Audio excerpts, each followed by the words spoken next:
भारतीय संविधान का जो इतिहास रहा है, अर्थात भारत के संविधान का जो विकास है वो इतिहास के किस पन्ने से शुरू होती है, किस पन्ने तक खत्म होती है, अर्थात जो भारत का संवैधानिक विकास है उसका जो इतिहास में जो जिक्र है उस चीज को आज हम सब समझेंगे कि दरअसल हमारा जो भारतीय संविधान का निर्माण हुआ है उसकी शुरुआत कहाँ से हुई थी, उसकी नींव कहाँ से पड़ी थी। अगर इतिहास में कहीं से कुछ चीजें ली गई थी जो भारत के अंतर्गत था तो कहाँ से ली गई थी, किस एक्ट के अंतर्गत ली गई थी, इन सब सारी चीजों के बारे में आज हम सब विस्तार से अध्ययन करेंगे। ठीक है, तो जैसे इसमें देखिए दिया हुआ है कि फर्स्ट रेगुलेटिंग एक्ट 1773 द्वारा सर्वोच्च न्यायालय की स्थापना कहाँ की गई थी। ठीक है, अब इसमें आपको समझ में कुछ चीजें आ रही होंगी कि यार ये फर्स्ट रेगुलेटिंग एक्ट क्या है।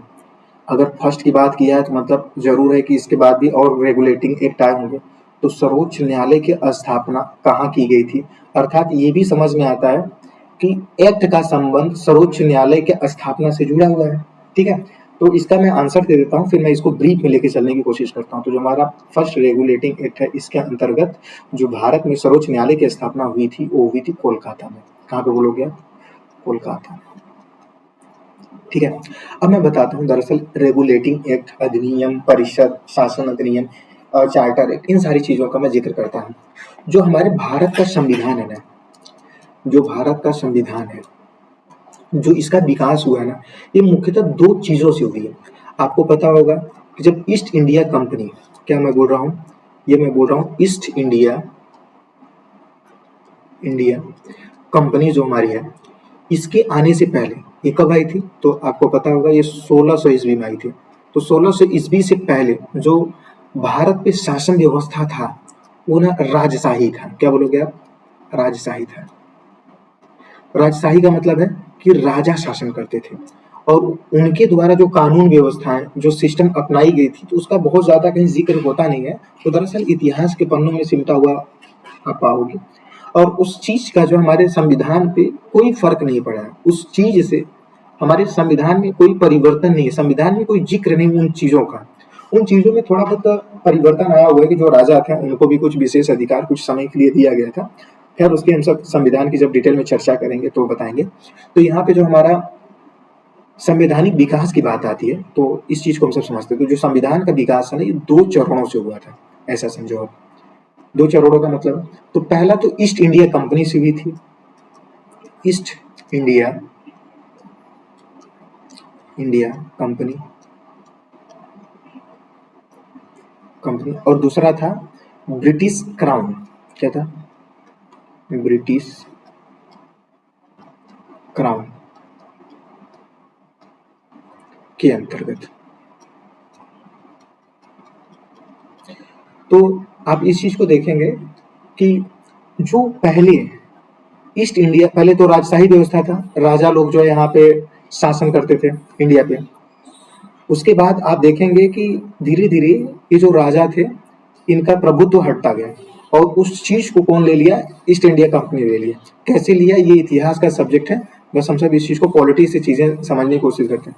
तो ईस्ट इंडिया कंपनी के हाथ में जब शासन व्यवस्था आ गया तो इनके द्वारा जो है कुछ कानून लाए गए थे। इनके द्वारा बेसिकली 6 कानून लाए गए थे। इन 6 का मैं जिक्र कर रहा हूँ। कितने कानून लाए गए थे? तो आप बोलोगे कि इनके द्वारा जो 6 कानून लाए गए थे। जो पहला था वो था रेगुलेटिंग एक्ट था, रेगुलेटिंग एक्ट था। और ये कब लाया गया था? तो ये 1773 ईस्वी में लाया गया था। दूसरा जो इनके द्वारा कानून लाया गया था तो उसको पिट्स इंडिया एक्ट बोलते हैं, पिट्स इंडिया एक्ट। और ये कब लाया गया था? जस्ट इसके 11 साल बाद लाया गया था। तो ये 1773 में जब आप 11 जोड़ दोगे तो 1784 ईस्वी आ जाती है। ठीक है, उसके बाद इनके द्वारा जो 4 चार्टर एक्ट लाया जाता है। क्या? Charter act. इनके द्वारा अगला कानून व्यवस्था मतलब कानून लाई जाती है, उसको चार्टर एक्ट के नाम से जाना जाता है। तो ये 4 चार्टर एक्ट था और इसमें क्या था कि जस्ट आपका 9 साल बाद, अर्थात ये 1793 ईस्वी में इनका फर्स्ट चार्टर एक्ट आता है। और इसको याद करने का एक बेस्ट तरीका यह है कि पहले वाले में 20-20 जोड़ते जाओ, आपका हर एक चार्टर एक्ट आएगा। अर्थात इनके द्वारा जो चार्टर एक्ट लाया गया था 20-20 सालों के अंतराल पे लाया गया था। तो पहला कब लाया गया था चार्टर 1793, तो दूसरा कब हो जाएगा आपका, तो हो जाएगा 1713 ईस्वी में। तीसरा कब हो जाएगा, तो हो जाएगा 1700 से नहीं, 1813 ईस्वी में हो जाएगा, फिर हो जाएगा 1833 ईस्वी, और उसके बाद जो चौथा कब हो जाएगा, ये 1853 ईस्वी में आ जाएगा। ठीक है, और इसके जस्ट 5 साल बाद ब्रिटिश सरकार बोलती है कि अब हमारी कंपनी शासन न करके अब मैं शासन करूंगी। अर्थात ये ब्रिटिश क्राउन, ब्रिटिश सरकार जो है अब भारत पे शासन करने के लिए सोचती है, और इसके द्वारा जो पहला कानून लाई जाती है जस्ट 5 साल बाद, अर्थात कब लाई जाएगी 5 साल बाद, तो 1858 ईस्वी में लाई जाएगी, और इसको बोला गया भारत शासन अधिनियम। क्या बोला गया, भारत शासन अधिनियम।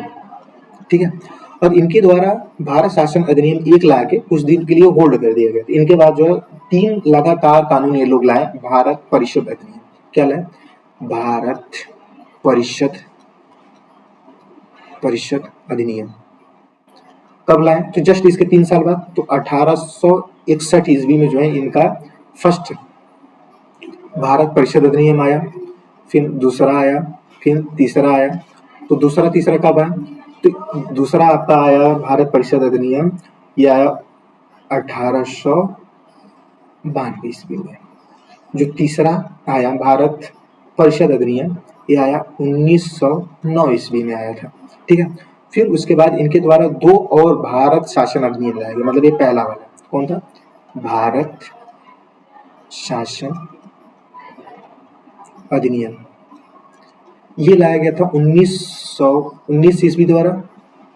सॉरी, ये लिखने में थोड़ा सा प्रॉब्लम हो गई कहानी, इसको मिटा देते हैं। ये 1919 में ईस्वी में लाई जाती है। ठीक है, उसके बाद जो दूसरा भारत शासन अधिनियम आती है, ये आता है 1935 ईस्वी में। ठीक है, और उसके बाद ये तंग आ जाते हैं, भारतीय क्रांतिकारियों ने इतना ज्यादा इन लोगों के नाक में दम कर दिया, तो तंग आके जो है अंत में क्या लाते हैं, भारत स्वतंत्रता अधिनियम। स्वतंत्रता अधिनियम ये कब आता है, तो हम आपको पता है कि भारत को स्वतंत्र कब बताया गया, कब बनाया गया, कि 1947 ईस्वी में। इनके द्वारा भारत स्वतंत्रता अधिनियम 1947 ईस्वी में जो है लाया जाता है, और इस तरह से जो है भारत पूरी तरीके से स्वतंत्र हो जाता है। तो भारत के स्वतंत्र होने से पहले जो संविधान का इतिहास रहा ये रहा, और आज भी इसका संविधान में बहुत ज्यादा जिक्र मिलता है। ठीक है, आप देखेंगे सर्वोच्च न्यायालय की जब भी बात होगी तो हमारे दिमाग में ये सवाल आएगा कि प्रथम सर्वोच्च न्यायालय कब स्थापित हुई थी, तो हम बताएंगे कब, कि ये 1700, देखना ये दरअसल जो फर्स्ट रेगुलेटिंग एक्ट के अंतर्गत आया था, लेकिन इसके निर्माण में 1 साल लग गया था, तो अर्थात ये आएगा 1774 ईस्वी में। तो हमारा जो फर्स्ट सर्वोच्च न्यायालय की स्थापना हुई थी तो 1774 में फर्स्ट रेगुलेटिंग एक्ट के अंतर्गत कोलकाता में हुआ था। ठीक है, आई होप कि आपको ये कहानी समझ में आई हो। हम सब दूसरे क्वेश्चन पे चलते हैं। भारतीयों को भारत के प्रशासन में भाग लेने का अधिकार किस अधिनियम के अंतर्गत आया, मतलब प्राप्त हुआ, तो आपको मैं पहले ही बता चुका हूं कि प्रशासन में भाग लेने का ये तो तभी हो सकता है जब भारत गुलाम था, अर्थात जब ब्रिटिशर्स का कॉलोनी था। तो ब्रिटिशर्स के द्वारा जब कानून लाई गई थी तो एक लाया गया था चार्टर एक्ट 1853।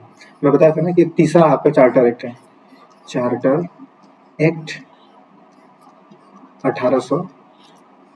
1833, सॉरी 33 से आपका जो है ये तीसरा आपका चार्टर एक्ट है, तीसरा चार्टर एक्ट है, जब आपको अर्थात भारतीयों को प्रशासन में भाग लेने का, मतलब प्रशासन से भाग लेने का नहीं, उसमें पार्टिसिपेट करने का जो है अधिकार मिला था। आई होप कि आपको ये क्वेश्चन अच्छे से समझ में आई हो। नेक्स्ट क्वेश्चन हमारा है कि भारतीय विधान परिषद को बजट पर बहस करने की शक्ति किस अधिनियम के द्वारा प्राप्त हुई। तो भारतीय विधान परिषद को, मतलब भारत में जो विधान परिषद है उसको बजट पर बहस करने की शक्ति कब मिली, अर्थात किस कानून के अंतर्गत मिली, किस अधिनियम के अंतर्गत मिली, तो आप बोलोगे कि ये जो अंग्रेजों के द्वारा भारत परिषद अधिनियम लाई गई थी 1892 वाला, कौन, 1892 द्वारा, तो इसमें जो है भारतीय विधान परिषद को बजट पर बहस करने की शक्ति प्राप्त हुई थी। तो ये कौन था, ये था भारत परिषद अधिनियम 1892 ईस्वी। ठीक है, नेक्स्ट क्वेश्चन पे हम सब चलते हैं। इसमें दिया है आपका केंद्रीय विधान मंडल है, सॉरी ये थोड़ा सा मिसप्रिंट हो गया जो है आपका, ये केंद्रीय विधान मंडल सर्वप्रथम किस अधिनियम के द्वारा द्विसदनी, उसको क्या बोलोगे, द्विसदनी बनाया गया था। तो आपको पता है कि भारत में जो केंद्रीय विधान मंडल है उसको द्विसदनी अर्थात बाई कैमरल कब बनाया गया, तो मैं बताया था कि भारत शासन अधिनियम 2 थे। एक था क्या 1919 ईस्वी में लाया गया था, एक 1935 ईस्वी में लाया गया था। तो ये जो है 1919 वाला जो भारत शासन अधिनियम था उसके अंतर्गत ये जो केंद्रीय विधानमंडल है उसको द्विसदनी बनाया गया था। ठीक है, आई होप कि आपको ये चीजें समझ में आई हो। अब अगला क्वेश्चन है कि भारत के राष्ट्रपति को, जो भारत के वर्तमान राष्ट्रपति है, वो अध्यादेश निर्गत करने की शक्ति मूलतः किस अधिनियम से प्रेरित है। देखो ना, इतिहास का जिक्र हो गया कि आज हमारा देश आजाद है, और लेकिन जब राष्ट्रपति पे अध्यादेश जारी करने की बात आती है तो किस नियम से, किस अधिनियम से, किस एक्ट से ज्यादातर प्रभावित है, प्रेरित है। तो आप बोलोगे भारत शासन अधिनियम। क्या बोलोगे, बोलोगे भारत शासन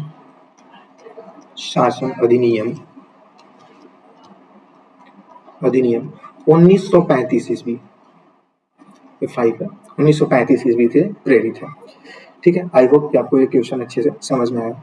वही है कि भारत का जो संवैधानिक विकास है वो कैसे हुआ है। तो भारत का जो संवैधानिक विकास है, पहला तो ईस्ट इंडिया कंपनी के द्वारा की गई थी, जिसमें से आपका 6 कानून लाई गई थी, और उसके बाद जो है ईस्ट इंडिया कंपनी से छीन ली कौन, ब्रिटिश क्राउन, और इसने जो है 7 कानून ला के जो है भारत के संवैधानिक विकास में कुछ योगदान दिया था। जिसमें आपका पहला था 1773 ईस्वी का प्रथम रेगुलेटिंग एक्ट, फिर उसके बाद जस्ट आपका 11 साल बाद 1784 ईस्वी का आपका पिट्स इंडिया एक्ट था। फिर उसके बाद 4 चार्टर एक्ट थे, मैं बताया था कौन सा, 1793 अर्थात 9 साल जस्ट बाद जो है आपका प्रथम जो है चार्टर एक्ट आया था। फिर इसके बाद 20-20 साल जोड़ते जाओ, 1813 ईस्वी आ गया, दूसरा चार्टर एक्ट आ गया। फिर 1800 कितना आ गया, 33 आ गया, तीसरा चार्टर एक्ट हो गया। फिर 1853 आ गया, ये चौथा चार्टर एक्ट है। तो 54 के जस्ट बाद जो है 5 साल बाद जो है ब्रिटिश क्राउन के अंतर्गत पहला कानून लाई जाती है, जिसको भारत शासन अधिनियम बोलते हैं। तो आपका 1861 ईस्वी में लाई जाती है। फिर उसके बाद दूसरा इनके द्वारा जो कानून लाई जाती है भारत परिषद अधिनियम। तो भारत परिषद अधिनियम जो है 58 में लाई जाएगी ना, 5 साल बाद 58 में लाई जाएगी। तो भारत परिषद अधिनियम आपका 61 में आएगा। फिर इनके द्वारा तीन जो है आपका परिषद अधिनियम लाई जाती है, 3 हो गया, 4 हो गया। तो ये तीनों जो है 61 हो गया, फिर उसके बाद 1892 हो गया, फिर 1892 हो जाएगा, फिर ये हो जाएगा 1909 ईस्वी में ये प्रथम भारत परिषद अधिनियम है, द्वितीय भारत परिषद अधिनियम, तृतीय भारत परिषद अधिनियम। फिर इसके बाद इनको इनके द्वारा जो है 5वां 6वां 7वां 2 जो है आपका भारत शासन अधिनियम और लाई जाती है 1919 भारत शासन अधिनियम। उसके बाद जो है आपका लाई जाएगा 1935 भारत शासन अधिनियम। फिर 7वां जो इनके द्वारा कानून लाई जाती है कि भारत स्वतंत्रता अधिनियम। ठीक है, इसके अंतर्गत भारत को स्वतंत्र राष्ट्र के रूप में जो है ये लोग मान्यता दे देते हैं। तो ये 1947 ईस्वी में लाई जाती है। आई होप कि भारतीय संविधान का जो विकास है आपको अच्छे से समझ में आई हो। ठीक है, नेक्स्ट क्वेश्चन पे हमसे बढ़ते हैं। दिया है कि प्रांतों में द्वैध शासन व्यवस्था किस अधिनियम के द्वारा लाई गई थी। तो आपका जो भारत शासन अधिनियम 1919 था उसके द्वारा जो है ये द्वैध शासन व्यवस्था लाई गई थी। ठीक है, और इसको मैं पढ़ा चुका हूँ। उसके बाद आपका ब्रिटिश भारत में किस अधिनियम में संघीय शासन का प्रावधान था। जो ब्रिटिश भारत में अधिनियम लाए थे उसमें संघीय शासन का जो प्रावधान था वो किस अधिनियम में था। तो आप बोलोगे जो संघीय शासन का जो प्रावधान है ये 1935 वाले भारत शासन अधिनियम के अंतर्गत आएगा। ठीक है, आई होप कि आपको ये चीजें समझ में आई हो। अखिल भारतीय संघ स्थापित करने का प्रावधान किस अधिनियम में किया गया था? तो यही है कि 1935 में हमारा यह था भारत शासन अधिनियम।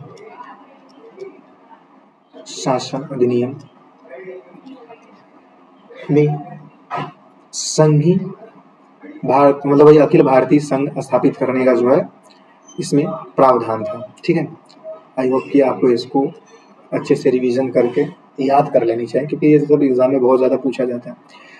भारत के संविधान में केंद्र और राज्यों के मध्य किया गया शक्तियों का विभाजन किस अधिनियम के अंतर्गत है? तो सेम वही चीज है, ये भी है। ये 1935 में जो भारत शासन अधिनियम आई थी उसी के अंतर्गत केंद्र और राज्यों में शक्ति का बंटवारे का जो प्रावधान था, अर्थात जो जिक्र था वो वहीं से था। कहाँ से था? 1935 में जो भारत शासन अधिनियम आई थी। ठीक है, आई होप कि आपको ये भी क्वेश्चन अच्छे से समझ में आएगा। एक निर्वाचित संविधान सभा द्वारा भारत के संविधान का निर्माण करने का प्रस्ताव किसके द्वारा किया गया था? तो जो हमारे भारत में संविधान सभा का जो निर्माण करने का प्रस्ताव था वो क्रिप्स मिशन के द्वारा लाई गई थी। किसके द्वारा लाई गई थी? तो आप बोलोगे ये क्रिप्स मिशन के द्वारा लाई गई थी। ठीक है, और उसके बाद हम सब चलते हैं नेक्स्ट क्वेश्चन को। भारतीय संविधान सभा का गठन किसके अंतर्गत किया गया था? भारतीय संविधान सभा का गठन किसके अंतर्गत किया गया था? ये कैबिनेट मिशन के अंतर्गत किया गया था। क्या बोलोगे आप? कैबिनेट मिशन 1946 ईस्वी के अंतर्गत किया गया था। ठीक है, तो जब भी कोई पूछेगा कि जो हमारे भारत का संविधान सभा का जो गठन किया गया था किसके अंतर्गत किया गया, तो आप बोलोगे कि कैबिनेट जो मिशन बिठाई गई थी उसी के अंतर्गत किया गया था। ठीक है, नेक्स्ट क्वेश्चन हमारा कि कैबिनेट मिशन द्वारा प्रस्तुत योजना के अनुसार संविधान सभा में ये प्रति नहीं है प्रांतों है, प्रांतों से प्रतिनिधियों का निर्वाचन किस अनुपात में किया गया? जब अनुपात की मतलब संख्या, तो मतलब ये 10 लाख लोगों पर एक निर्वाचित सदस्यों, अर्थात निर्वाचित सदस्यों का जो है अनुपात लिया गया था। अर्थात जिस क्षेत्र में 10 लाख लोग होंगे वहां से सिर्फ एक प्रतिनिधि आएगा। किसके लिए आएगा? तो कैबिनेट मिशन के द्वारा प्रस्तुत योजना, क्या योजना बनाई गई थी? संविधान सभा बनाई गई थी। किसके द्वारा बनाई गई थी? ये कैबिनेट मिशन के द्वारा बनाई गई थी। तो संविधान सभा में सदस्य होंगे, उन सदस्यों का चुनाव कैसे हुआ था? तो हुआ था कि 10 लाख लोगों में से एक सदस्य को चुनना है और उसी के द्वारा जो है आगे चल के संविधान का निर्माण करवाना है। ठीक है, आई होप कि आपको अच्छे से समझ में आ रही हो ये कहानियां। ठीक है, अगला हमारा क्वेश्चन है कि भारतीय संविधान का निर्माण करने वाली संविधान सभा के सदस्यों का चुनाव किसके द्वारा किया गया था? मतलब वही बोल रहा है कि जो यहाँ पे ये बोल रहा है कि भारतीय संविधान का निर्माण करने वाली, वो ठीक है, संविधान सभा का निर्माण कौन कर रहा था? तो संविधान सभा कर रहा था। तो संविधान सभा के सदस्यों का चुनाव किसके द्वारा किया गया था? किसके द्वारा क्या किया जाएगा? देश में जितने भी विभिन्न प्रांत हैं, राज्य हैं, उन राज्यों की जो विधानसभाएं हैं उन विधानसभाओं के द्वारा जो है इनका चुनाव किया गया था। तो किसके द्वारा बोलोगे आप? तो बोलोगे कि विभिन्न प्रांतों, प्रांत का मतलब क्या होता है? राज्य की विधानसभाओं द्वारा, विधानसभाओं के द्वारा जो है किसका चुनाव हुआ था? तो संविधान सभा के सदस्यों का चुनाव हुआ था। किस अनुपात में हुआ था? तो 10 लाख लोगों पर एक हुआ था। ठीक है, उसके बाद हम सब चलते हैं नेक्स्ट क्वेश्चन की तरफ। ठीक है, नेक्स्ट क्वेश्चन नहीं है, यहाँ पे अंतरिम जो सरकार बनाई गई थी तो उसमें किसको कौन सा विभाग मिला था इस चीज के बारे में जिक्र है। तो ज्यादातर नहीं, मैं इंपॉर्टेंट कुछ पॉइंट लिखवा देता हूँ, मैं 7-8 पॉइंट लिखवा देता हूँ कि कौन कौन था, उनको कौन कौन सा जो है मंत्रालय मिला था या फिर कौन कौन सा विभाग मिला था जो अंतरिम सरकार में जो है उस चीज को चला रहे थे। ठीक है, तो जो पहले हैं जो है वो जवाहरलाल नेहरू। तो इनको कौन सा विभाग मिला था? इनको राष्ट्रमंडल मिला था। क्या मिला था? राष्ट्रमंडल संबंध तथा विदेश मामले, विदेश मामले, इनको विदेश मंत्रालय मिला था। तो वही जब कश्मीर का जिक्र होता है तो लोग बोलते हैं कि नेहरू ने जो है ये मुद्दा यूएन में ले जाके बहुत गलत किया। क्यों लेके जाके किया? क्योंकि ये जो है विदेश मामले देखते थे। ये राष्ट्रमंडल का जो संबंध है वो विदेश तक ले जाने का काम किए थे यूएन में, ठीक है। उसके बाद आपका सरदार वल्लभ भाई पटेल और ये जवाहरलाल नेहरू क्या थे? अंतरिम सरकार में first prime minister of India थे। उसके बाद सरदार वल्लभ भाई पटेल, जो सरदार हैं वल्लभ भाई पटेल हैं, इनको कौन सा मंत्रालय या फिर कौन सा विभाग दिया गया था? तो इनको गृह, सूचना एवं प्रसारण मामले का सारा कारोबार इनको दिया गया था। उसका जो तीसरे हैं जो है डॉक्टर राजेंद्र प्रसाद, डॉक्टर राजेंद्र प्रसाद, ये संविधान सभा के अस्थायी सदस्य थे।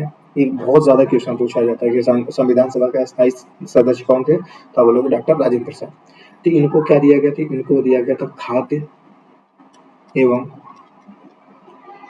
कृषि, इनको दिया गया खाद्य एवं कृषि।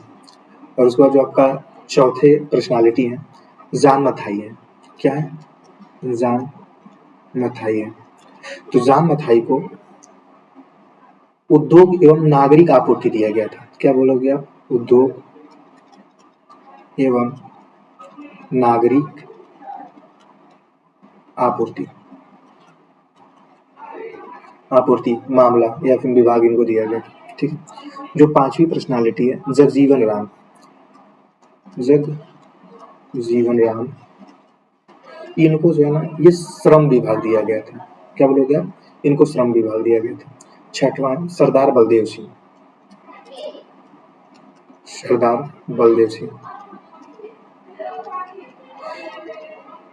इनका जिक्र बहुत होता है और ये बहुत इंपॉर्टेंट क्वेश्चन है कि सरदार बलदेव सिंह अंतरिम सरकार में किस विभाग का देख रेख कर रहे थे? तो आप बोलोगे रक्षा मंत्रालय जो है किसके पास था? तो ये सरदार बलदेव सिंह के पास था, ठीक है।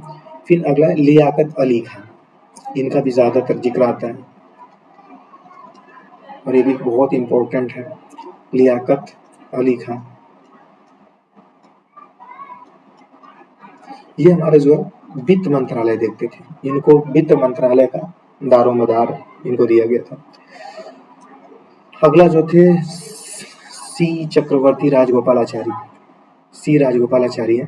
तो इनका जो विभाग था वो था शिक्षा एवं कला,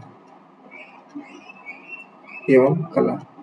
शिक्षा एवं कला जो विभाग है वो चक्रवर्ती राजगोपालाचारी जी को दिया गया था। इस सेशन को ज्यादा बड़ा न करते हुए यहाँ पे खत्म करते हैं और मैं उम्मीद करता हूँ कि आपको सारी चीजें अच्छे से समझ में आई हो और जो भी मेरी गलती हो आपको अगर लगता है कि मुझे सुधारना चाहिए तो आप कमेंट बॉक्स में लिख सकते हैं, क्योंकि एक इंसान के अंदर जो कमी होती है ना उसको सुधारना ही जो है उसके व्यक्तित्व को निखारता है। Thank you so much watching this video.